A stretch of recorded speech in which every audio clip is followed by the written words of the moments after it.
Hello everyone, আমি অনুস্মিতা। আজকে চলে এসেছি আরও একটা জমজমাট ভিডিও নিয়ে। আজকের রান্নাটা কিন্তু সবারই পছন্দ।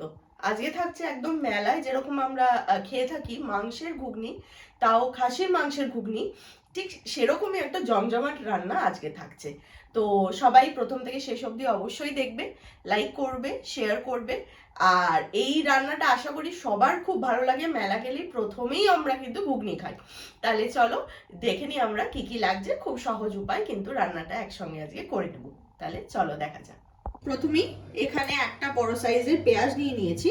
আচ্ছা, রয়েছে এখানে ধনে পাতা, আর লাগছে হচ্ছে আদা রসুনের আমি পেস্ট করে নিয়েছি। এখানে 2 ইঞ্চি মতন আদা আর একটা ছোট রসুন নিয়ে নিয়েছি। একটা টমেটো নিয়েছি ছোট। আর রয়েছে এখানে মটর। মটরটা আমি সেদ্ধ করে নিয়েছি, একটু নরম করেই সেদ্ধ করেছি। মটরটা এই যে একদম সেদ্ধ হয়ে গেছে। মটর রয়েছে। আর রয়েছে হচ্ছে এখানে মাংসের চর্বি। আমি চর্বিটাই নিয়েছি, খাসির মাংসের চর্বি। এখানে 300 গ্রামের মতন চর্বি রয়েছে। চর্বিটা ছোট ছোট পিস করে কেটে নিয়ে নুন হলুদ মাখিয়ে রেখে দিয়েছি। আর মশলার মধ্যে লাগছে হচ্ছে নুন, হলুদ, এখানে লঙ্কা গুঁড়ো আছে, একটু কাশ্মীরি লঙ্কাও আমি অ্যাড করব কালারের জন্য। আর রয়েছে হচ্ছে জিরে গুঁড়ো, ধনে গুঁড়ো, হলুদ, নুন, যা যা লাগছে এই। আর লাগবে হচ্ছে আমাদের গরম মশলা। এটা আমি শাহি গরম মশলা, এটা আমি দেব ঘুগনিতে। তো এই কটা ইনগ্রিডিয়েন্টস লাগছে। আর কড়াই বসিয়ে দিয়েছি। কড়াইয়ে এবার চলো শুরু করে দিই প্রসেসটা। প্রথমেই কড়াই গরম হওয়ার পর আমি বেশি তেল না, অল্পই সর্ষের তেল দিলাম। সর্ষের তেলেই রান্না করছি, কেন কি মাছ মাংসটা আমি একটু প্রেফার করি সর্ষের তেলে করার জন্য। তাই সর্ষের তেল দিয়ে দিচ্ছি, অল্পই দিয়েছি। আর যেহেতু চর্বি, চর্বি থেকে তো তেল উঠবেই, তাই জন্য সর্ষের তেল অল্প করে দিলাম পরিমাণে। তেল গরম হলে আমি পেঁয়াজটা এর মধ্যে অ্যাড করে দেবো। তেল কিন্তু গরম হয়ে এসছে, এবার পেঁয়াজটা দিয়ে দিলাম। প্রথমে চর্বিটাকে কিন্তু আমরা যেরকম খাসির মাংস বানাই ঠিক সেইভাবেই বানিয়ে নিতে হবে। একদম মানে যেমনি কষা কষা করে মাংস বানাই ঠিক সেরকমই। শুধু এরকম নর্মাল আদা রসুন ছাড়া বানালে কিন্তু একটা আষ্টে গন্ধ থেকে যায়, যেহেতু খাসির মাংস একটু গন্ধ তো হয়। তাই জন্য পেঁয়াজ আদা রসুন দিয়ে মাংসটাকে ভালো করে কষাবো। এবং তার আগে পেঁয়াজটা কিন্তু সুন্দরভাবে গোল্ডেন ব্রাউন যতক্ষণ না হচ্ছে ততক্ষণ সুন্দর করে ভাজা ভাজা করে নেব। এবার পেঁয়াজটা দেখতে পাচ্ছ একদম এইরকমই একটুখানি গোল্ডেন করে ভাজতে হবে। ভাজার পর এবার আদা রসুন অ্যাড করব না, প্রথমে অ্যাড করে দেবো আমি চর্বিটা। কেন? চর্বির থেকে যে এক্সেস অয়েলটা আছে, ফ্যাটটা আছে, সেটা রিলিজ করে যাবে। আর চর্বিটা একটু কুক হয়ে যাবে। তারপরে এর মধ্যে আমি বাকি মশলা অ্যাড করতে পারবো। তাহলে এই চর্বিটা দিয়ে একটুখানি আগে আমি ভাজা ভাজা করে নেব, তারপর আদা রসুন বাটাটা এর মধ্যে অ্যাড করবো। এখানে চর্বিগুলো ভাজা ভাজা কিন্তু হয়ে গেছে। এবার এর মধ্যে অ্যাড করে দেবো আদা রসুনের পেস্টটা, পুরোটাই দিয়ে দিলাম। এবার যা যা মশলা দেওয়ার এর মধ্যে পরপর দিয়ে দেবো। প্রথমেই যেটা দেবো সেটা হচ্ছে হলুদ গুঁড়ো দিয়ে দিলাম। তারপরে দেবো হচ্ছে জিরের গুঁড়ো দিলাম, ধনের গুঁড়ো সম পরিমাণে। আর দেবো হচ্ছে লঙ্কা গুঁড়ো, যেহেতু কাঁচা লঙ্কা আমি দিইনি, সামান্য একটু কাঁচা লঙ্কা গুঁড়ো দিলাম। আর কালারের জন্য দেবো আমি কাশ্মীরি লঙ্কা, এটা একদমই অপশনাল, ইচ্ছা হলে দিতে পারো, আদারওয়াইজ না। এবার সব সুন্দর করে একসঙ্গে মিক্স করে নেব। নুনটা এখন দিচ্ছি না এই জন্যই, কারণ চর্বিতে অলরেডি নুন মাখানো ছিল। আবার মটর সেদ্ধর সময় আমি নুন দিয়ে সেদ্ধ করেছি, চেক করে তারপর আমি নুনটা দেবো।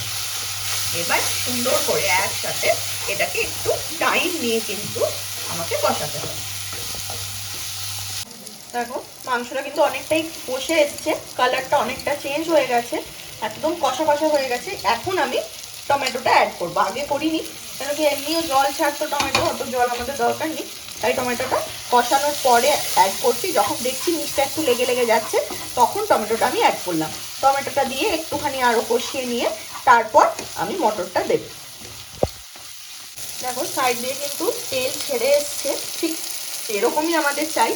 আরও 5-7 মিনিট আমি সুন্দর করে কষিয়ে নেব, তারপরেই মটরটা ঢালবো। এর মধ্যে আমি এখন গরম মশলাটা অ্যাড করে দেবো। শাহি গরম মশলা অ্যাড করছি, যে কোনো গরম মশলাই অ্যাড করতে পারো। এই যে এরকম কোয়ান্টিটিতে দিচ্ছি, অল্প 1 চামচের মতো, যাতে খাসির মাংস একটা যে বোটকা গন্ধ আছে সেই গন্ধটা যাতে না থাকে। অলরেডি খুব সুন্দর গন্ধ বেরিয়ে গেছে। তোমরা অবশ্যই বাড়িতে ট্রাই করবে এবং জানাবে কিরকম হলো।